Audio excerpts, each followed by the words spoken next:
The Digital Photography Cafe show is brought to you by Focus Pyramid, the autofocus lens calibration tool for your camera. Welcome to the Digital Photography Cafe show. Join hosts Trevor Current and Joseph Christina as they serve up the hottest photography news and commentary.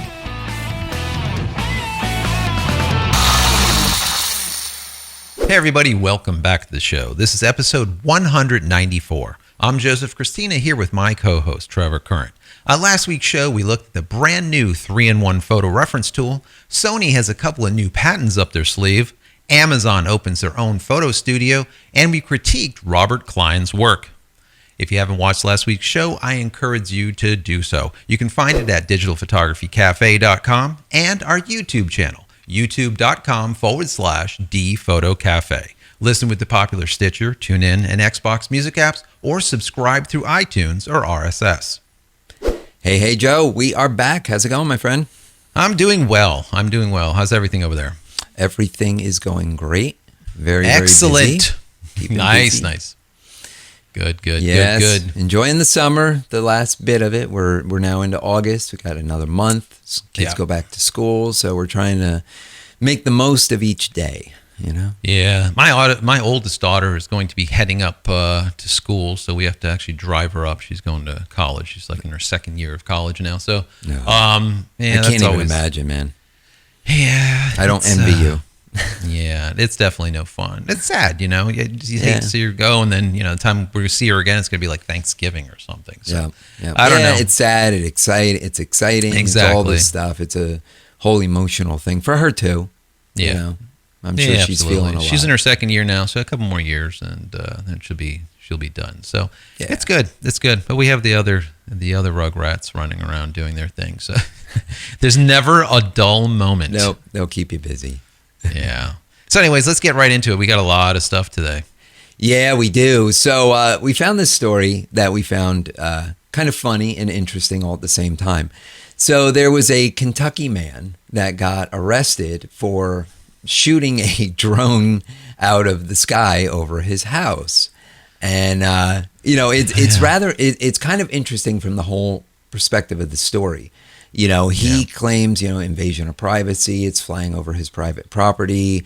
He's got 6-foot stockade fences up around the house. And now this drone flies over with a camera.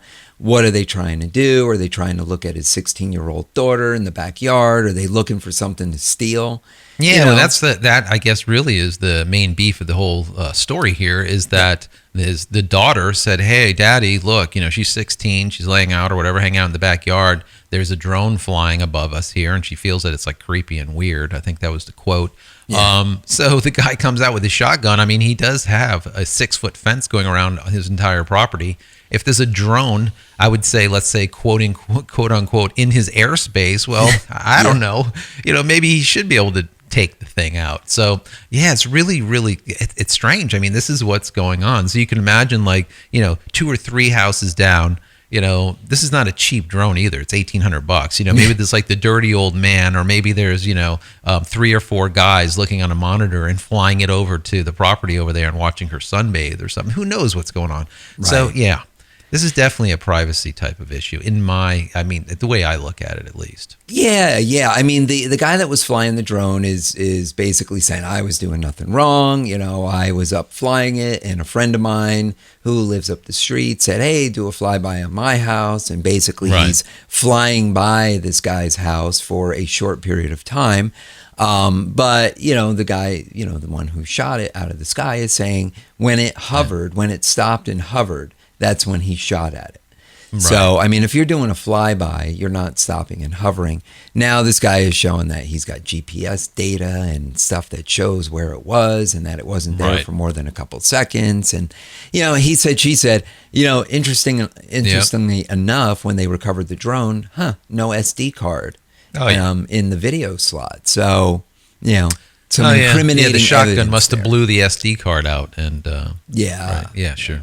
Yeah. So yeah, it's just another one of these type of drone stories. Like we've been getting a lot down here too, where you're finding like people flying these drones, attaching like lasers on them and flying them around the airport, and they're beaming them up and shooting them at the planes as they're coming in, and all kinds of just crazy stuff. It's like, people, what are you doing? Yeah, you're ruining this industry. But you know what? Look, every time there's the advent of anything new, people are going to find out the good stuff to do with it, and then the idiots are going to find out what they can do, the bad stuff. I saw one drone video where the guy actually attached a gun to the thing and was like shooting a gun on the drone, at a target, and was actually working. That's problematic. I mean, that's really an issue. And I mean, even if it's a 22 or something small, you can still kill somebody, and the recoil on it wasn't too bad. I mean, it didn't even hurt the drone at all. It kind of pushed it back to 2 feet or something. It regained its location, no problem, and it shot again. Right, dead center of the target. The gyros in those drones are designed to compensate for wind, and on a low caliper with not high recoil, I mean, it'll just basically treat it as if it was wind and recalibrate and move forward. So, I mean, along these same lines, there was another issue. There's actually a reward out because in California, they've got all the fires and stuff. Yeah, a lot of wildfires. And people have been flying drones into the fire areas to record it. And whether they're news outlet, I don't think it's news outlets. I think it's individuals that are doing this. Well, they actually have interfered with the ability for them to do airdrops. To put the fires out, because a plane or a helicopter or whatever vehicle they're using, they can't fly near these drones. God forbid one of them gets in the prop or the propeller and causes damage, and or the thing falls out of the sky and lands on somebody's head or whatever. I mean, there's a lot of problems. Yeah. So there's like a $75,000 reward for information to the arrest of the person that was interfering with this rescue and fire treatment. Yeah, I think we're going to hear a lot more of that. And I think what's going to happen is the government is going to give the municipalities and the firefighters and ambulance drivers and police and all the rest of them, they're going to give them like carte blanche to be able to do whatever the heck they want with any drone in airspace where they're trying to, let's say, help the public. So we saw that that drone and they'll be immune to any type of lawsuits or anything else that would happen because it's interfering with them doing their job, their rescue. It's public mission, safety, whatever. right? It's public safety. Yeah, absolutely. So I mean, once again, you have the idiots and you got the people that are actually trying to use it for good, and you have that kind of gray line, and the government has to skirt that gray line and not take away our rights, but then also kind of stop any type of this kind of idiocy from happening. So it's I'm sure it's difficult. It is not easy. No, I mean there definitely needs to be some regulation, but what it really comes down to is using common sense. Right. I mean, if we are photographers, we can't be professional photographers, right? And use these drones for business because of current laws, unless you apply, right? Right. But as photographers, even just doing art pieces or whatever, or just creating some fun stuff, we need to exercise common sense. I mean, it's not just doing what we want because we think we have the right to do it. If it's going to interfere with public safety, it's going to invade somebody's privacy. Whether you're intentionally there trying to record some 16-year-old in a little bikini by the pool or not, it doesn't matter. If you fly over somebody's house, that becomes an issue. But people don't know what your intentions are. So don't give them a reason to shoot it out of the sky, Yeah. I mean, there's always been rules and regulations as far as even flying AC, RC, remote control planes. I mean, I used to do that way back in the day, and there was specific locations where you could do it, and you couldn't do it X number of feet or from, let's say, an airport. That the radio signals could interfere with X, Y, and Z, and blah blah blah, and you had to have a license, and you would put your your clip onto your radios to make sure you're not interfering with anyone else's radios, and on and on and on. And it seems like with this now, there's no regulation, there's no rules, and everyone, just anyone can have one and go and do whatever they want. Rules have been around forever, but I think once they classify them, not from like, for example, a radio controlled helicopter, and they classified it as a drone, I think that has kind of, hindered things a little bit, because now it's a new entity where it's really not. It's really not much different than an RC helicopter that people have been flying for many years. It's just the fact now they're sporting cameras. Exactly. And people are worried about being photographed or videotaped. Right. Yeah. So anyways, more drones. We love the drones. I don't know. So anyways, moving on. Camera Raw.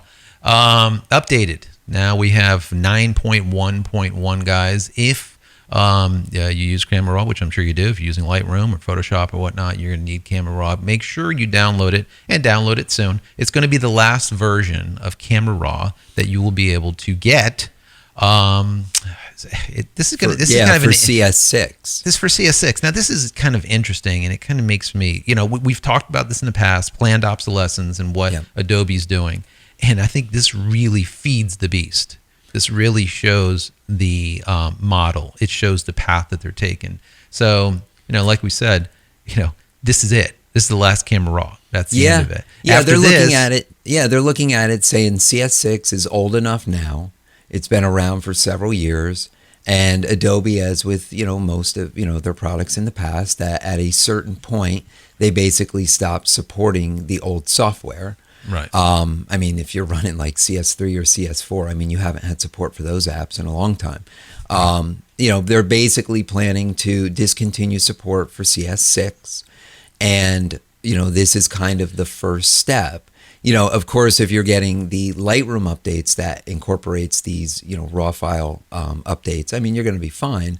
But this is one more piece of the puzzle that they're taking away to encourage people to make that switch over to Creative Cloud. Right. There's schools, and, we just heard recently, schools are still using, Photoshop 3. CS3. You're talking about old architecture stuff, and you know what? It doesn't matter. It does. It does everything that the kids would need to learn. Layers. That's what you need. You need layers. Right. So the idea of what they're doing here is very, very apparent. We talked about it in the past. It's planned obsolescence. It's moving everyone into the cloud. Eventually, that's where everyone will be. And that's why we're seeing this flux of alternatives that are coming out. And we've talked about them in the past, and I think there's going to be more alternatives to hit the market. And I think if some of them do a good job, they can possibly make a play for example, a Photoshop or maybe even a Lightroom. Alternative that you can just purchase for, let's say, $30 or $40. And matter of fact, we have a story later on about coming up about one of them.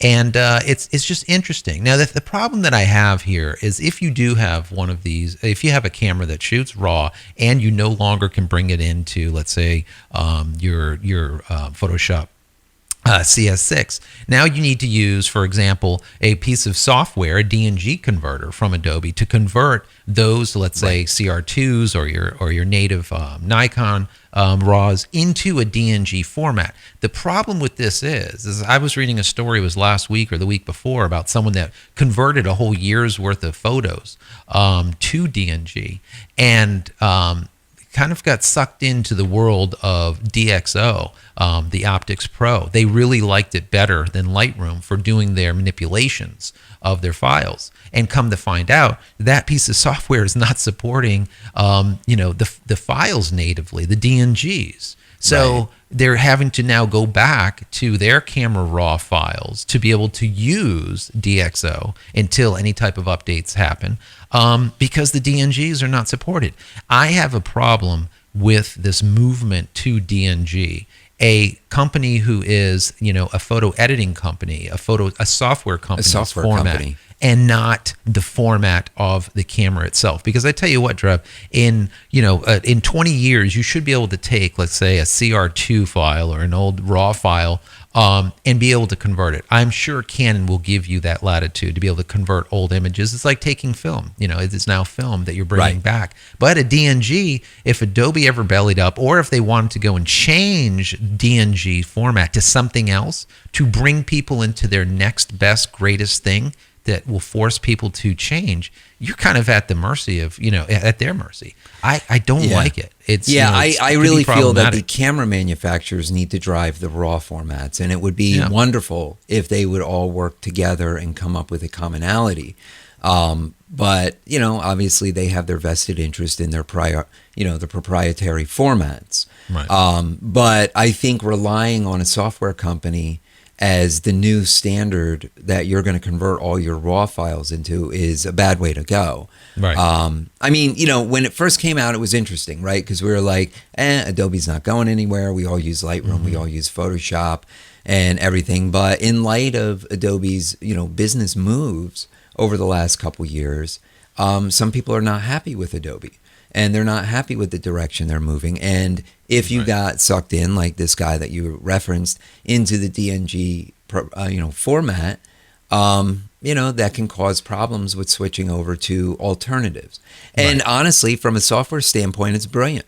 I mean, Adobe's like, we're going to lock them in with DNGs. We're going to force them to upgrade to the cloud. We get enough people in the cloud. We'll be here for the next 100 years, and we'll have ongoing paying customers. So I really think that it's important as of right now, we just need to stick with your camera's format. Don't move into DNG. If you want to have DNG also, and maybe have a hot drive, your primary drive, and then a backup, make sure your backup is of those original RAW files, those original digital negatives. You want to keep those.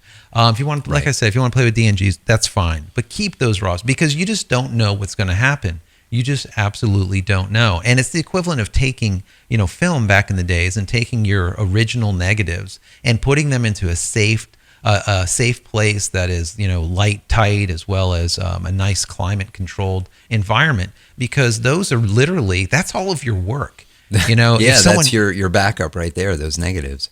Absolutely. And and speaking of which, I read an article recently that a lot of the places that are processing film right now are destroying your negatives. They're not sending them back anymore. Yeah. And this is, talk about scary. I mean, people that are going back to film for the art of photography, for the art aspect of it, and that are shooting and stuff. Be careful where you send your film. Make sure you send it to a lab that will return your negatives. Because they're just destroying them. They don't, they're running them through the processing and stuff. They don't want to have to worry about including them for whatever reason in with your print shipment back. And they're just you're not getting them back. So. Yeah, you just have to put that caveat in there and put that little line note or the notation that I need these negatives back. I mean, I don't even know. I can't even imagine them doing that. But people, I can see it though, because people don't realize, how important that negative is, and how so negatives are, the reason why they're so important is because technology advances. So negatives that were produced, let's say huge large format or medium format negatives that were produced back in, let's say, the early 1900s, correct? Now those negatives, let's say they're brought into the computer in the 80s, okay? They're going to look a certain way. They're brought into the computer in the 90s. They're going to look a certain way. These scanners are becoming better and better and better and better. And what that means is those negatives, as you bring them in, those images are going to get better and better and better with time. So, having those is really important. I can't even imagine. They're just going to send you a DVD and then just cut up your negatives and shred them. It's like, oh my God, really? Yeah. Yep. That's awesome. So anyways, moving on, some more Adobe news. Lightroom, this is kind of interesting. They made the recent update came out for the CC as well as 6, Lightroom 6.1.1. If you're not at 6.1.1, go ahead and update it. There's a couple of interesting things that they've added into it. A lot of cameras were added in. You got some Canons, Leicas, Olympus, Panasonic. You have some Phase 1, like 3 or 4 bodies of Phase 1, Ricoh, Sony.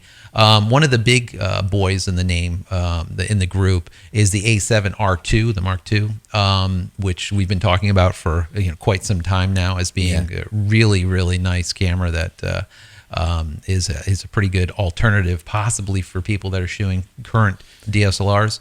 So and that camera just started shipping now too. So it's perfect timing. That support for it is in Camera Raw and Lightroom. Yeah, and they addressed some issues, like a monochrome camera issues, which there's not going to be a lot of people that have that, but some issues on that. Now, the D810 issues, those were, corrected. They were also, what we're seeing is in Lightroom 6 as well as CC, we're seeing a slowdown on previews. Whereas in Lightroom 5, they were really quick and snappy. Now they're kind of lethargic. They supposedly addressed that. A lot of other issues, like with connectivity, which is kind of ridiculous, especially with CC. We would have a window that would come up at waiting for connection, even though we're already connected to the internet. That's definitely problematic. Yeah. And then also some compatibilities when you're running Bridge and Lightroom together. You're having export issues and some other things. So they did address a bunch of issues and added a whole bunch of cameras. So like I said, if you don't have 6.1.1, definitely grab that and do the update. It's definitely well worth it. Yeah, for sure. So kind of following along the lines of a Photoshop alternative, we talked about Pixelmator in the past. Right. And it's actually a quite nice Photoshop alternative. It's less money. Interestingly enough, apparently it's gaining enough traction that they actually have created a custom keyboard for Pixelmator. And it actually is printed. It looks like an Apple keyboard, the aluminum with the USB plug base on the side. Right. And but now the keys are actually printed with the Pixelmator shortcuts on it. So that's pretty cool because those keyboards are so tight, they're so narrow. There's no room for the those templates that used to go around the keyboard with like the Final Cut shortcuts and stuff. There's no room for those.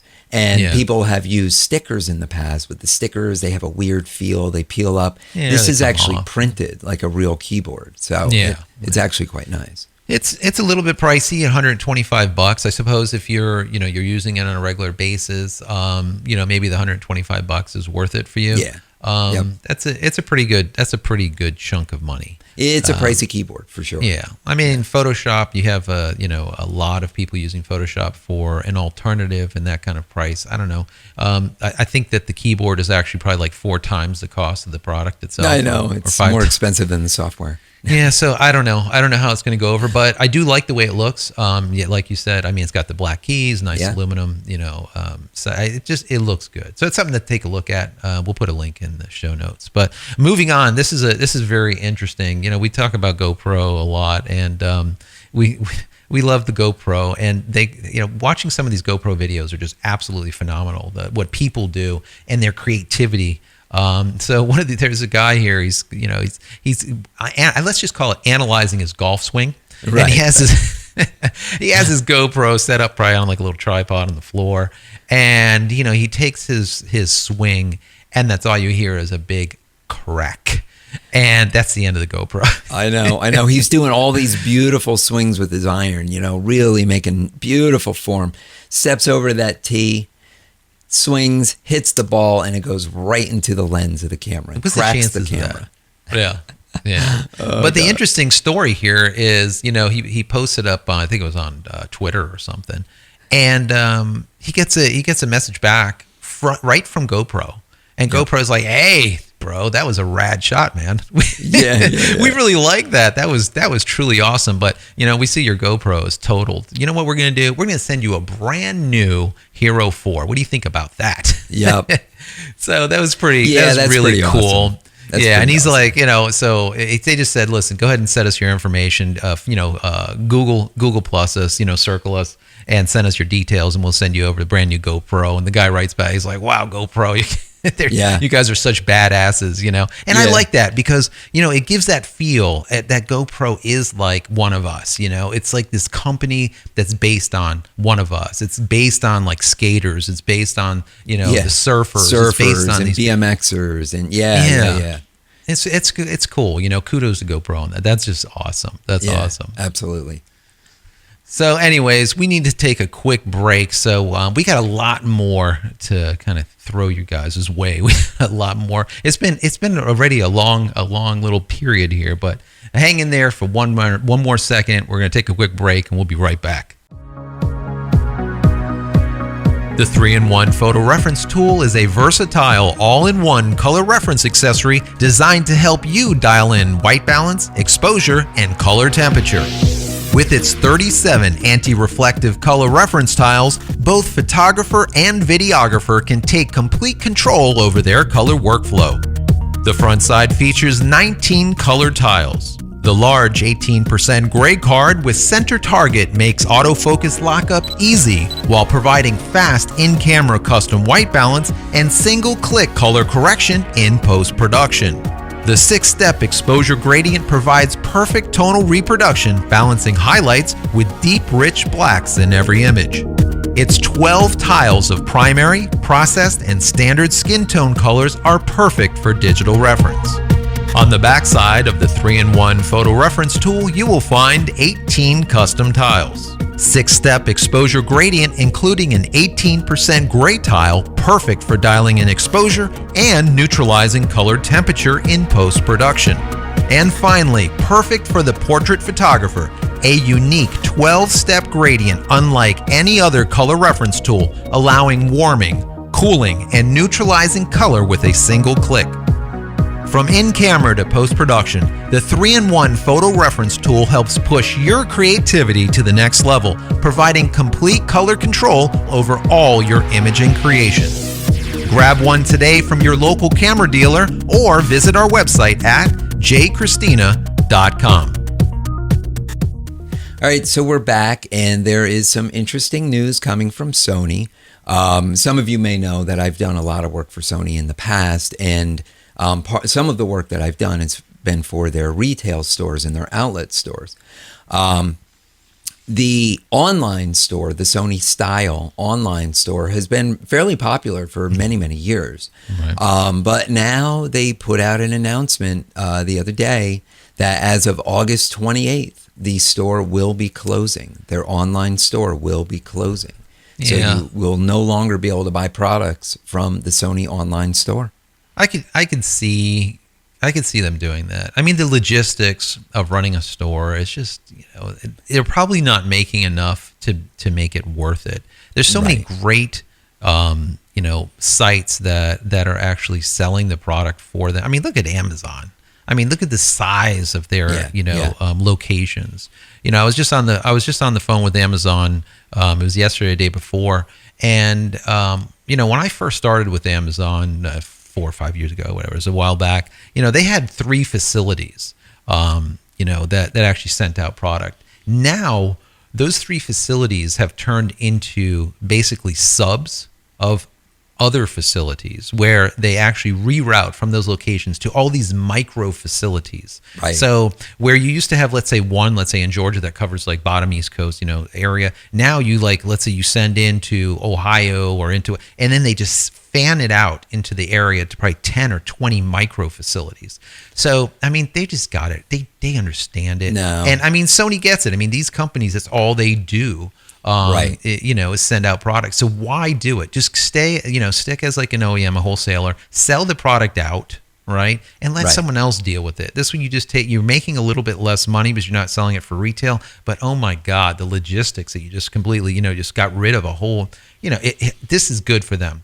The only problem that I see with this, Trev, is it's kind of like a pay-to-play type of model. Like you can see how they say, okay, now we're going to have this new website and it's going to have, you can buy from this website, but it's going to be direct, there's certain retailers that are going to be, let's say, featured on our main website. Right. So, now how much do you pay to be featured by, how does that work? So that part is kind of interesting. Yeah, they're doing away. Basically, they're saying, all right, retailers, we're no longer going to compete with you for sales, right? By having our own online retail store, and it's like you said, it's advantageous for them to do away with it anyway. I mean, realistically, their online store, they pretty much need to sell at or very close to retail price because all of their other retailers are selling below that price. And, because they have to, that's how they're going to compete. Right. So, but now they're saying there's actually a message on there that says, we are improving our online experience. Sony will have an exciting new product website that includes our authorized retailers for your purchase preference. Wow. So, translation, we're putting a directory up of some sort that are going to, and who's going to be included on this directory. I guarantee you it's not going to be the little mom and pop local retail store that's going to have a listing. It's going to be the big people that are willing to pay some money or that buy a certain volume of product from them or something. Yeah, there's going to be a caveat there of some kind. Absolutely. Like I said, there's so many distribution centers all over the place. Why should they do their own? There's absolutely no reason to do it. It just does not make sense. The amount of workers that they have to have doing it. So that's the end of it. August 28th, no more Sony store. That's right. Online. It'll just basically, as we're guessing, just simply be a directory and probably, support and maybe drivers. Product information, product photos, information. All that good stuff. But. All the, press releases and all that kind of thing. I'm going to guess. We don't know. Obviously, we're just speculating, but that's what it seems like. Right. So anyways, moving on, Samsung.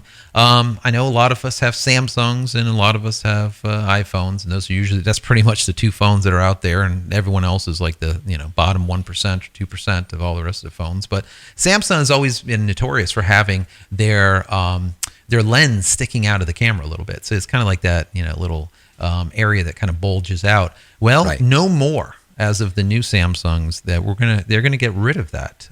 They're basically shrinking the size of that sensor, which will give them the ability to take that camera and not have that protruding lens anymore. It'll be flush, just like an iPhone. So they're cutting the thickness of it down. Right. So through this new technology that they're developing, they're actually reducing the thickness so that way they can set it into the body further, so it doesn't protrude out. So this is quite interesting. Like you said, Samsung, they them and Apple, they're really on kind of the edge of technology. Yeah. And honestly, for the most part, Samsung is making components for Apple for their devices anyway. So this is really interesting. I like this a lot, and who knows? Maybe we will actually see this new 16 megapixel thinner sensor in the iPhone 7. Yeah. They're using, I think it's 1.12 micron, and now they're going to go down to 1 micron. Yeah.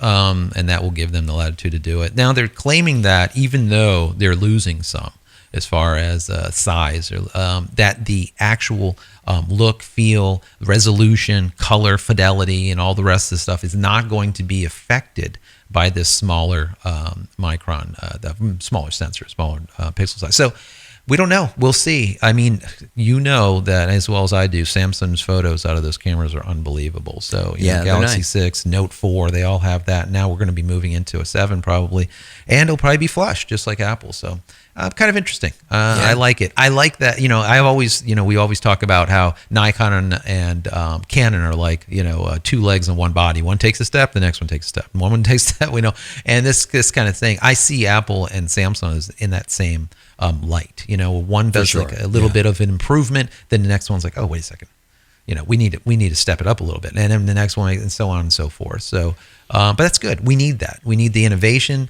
and we need that competition, because without competition there is no innovation. Things get stifled. Right.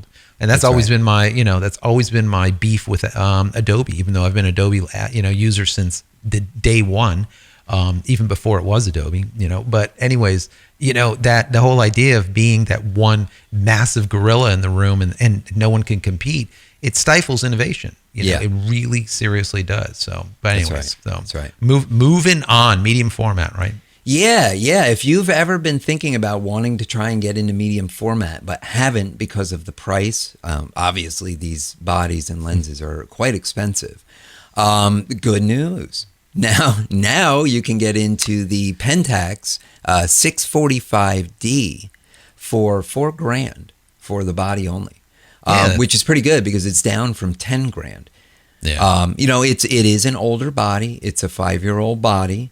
But that doesn't mean it's not good, and that doesn't mean that the technology isn't good enough. And if you've ever shot medium format, you know the quality of that image, and you know that it's worth the money. I mean, at $4,000, I would say it's worth the money for sure.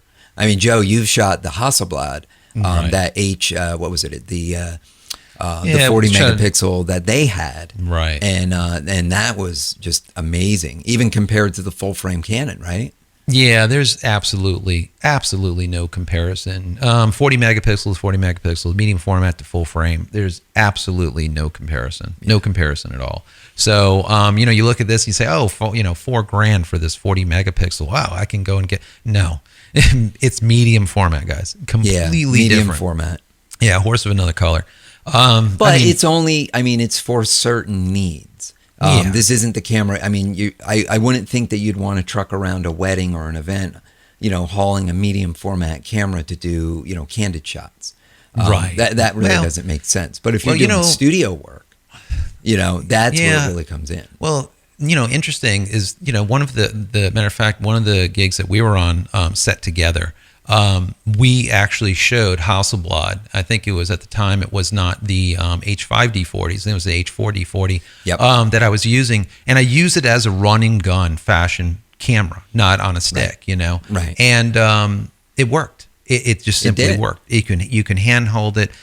Back then, the problem was ISO. Once you hit over 400 ISO, it started getting weak. 800 ISO, it was just all pissed off, So that's just the way the sensors were back then. They were huge, but still ISO wasn't really up to par. Nowadays, those medium format cameras suck down, the ISO is just amazing. They've always got a lot of light. So when you have a lot of light with them, the clarity, the resolution, the color fidelity, just everything is just it's second to none. It really is. It looks absolutely amazing. You can't compare the two.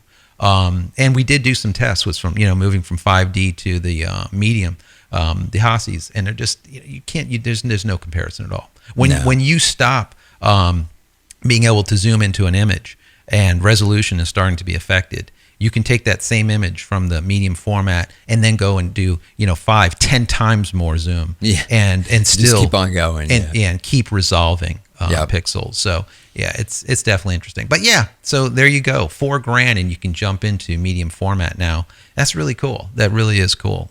And if you have the money, I mean, look, you're paying $3,000-4,000 for DSLRs right now. So, but bear in mind, keep this in mind. Glass is expensive in this arena. You're going to pay. You can't find, $200-300 lens. Some of these lenses are $2,000, $3,000, $4,000 a piece. Right. So just be conscious of that too. For sure. Before kind of diving in. So there was this video we came across. It's called UnReal. And it's an entire mountain biking run, let's say, on this custom built trail. And it was all done in one shot. And, we'll run it kind of in the background while we're talking here. But this really, I mean, UnReal is for sure the name of this video. It's just amazing to watch. The clarity, how well the camera work, how good the camera work is, and then the guy riding this mountain bike on this trail doing jumps and flips, and it's just so matter of fact, like he gets out of this truck, he grabs his bike, he starts on the trail, he's riding, then bam, hits a backflip, and he just keeps going, and you can see there's no cuts in this video. I mean, it's all just straight. Yeah, when I first saw this, my first thought was, wow, this is someone piloting one of these, $4,000 or $5,000 helicopter, like let's call them drones, that's capturing this footage, right? Right. And after getting towards the end, and then taking a look at kind of that, like the highlight reel, and then the back end, the behind the scenes of it, I'm like, oh my God, this is actually a camera with a gyro stabilizer on the back of a truck. That's doing this. They actually built two tracks. They built the track for the guy to ride his bike on, and then they built another track alongside of it, perfectly smooth, for the truck to roll on to be able to capture this video. Wow, that's all. Just wow. Yeah. They're using this camera. It's called the GSS C520.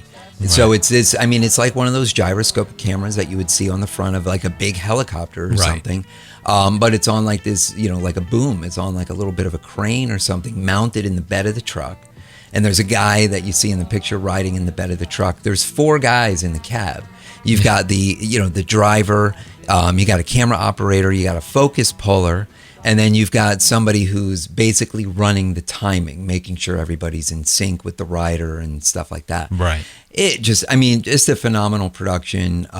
It's really worth taking a look at. We'll have a link in the show notes. Definitely go check it out.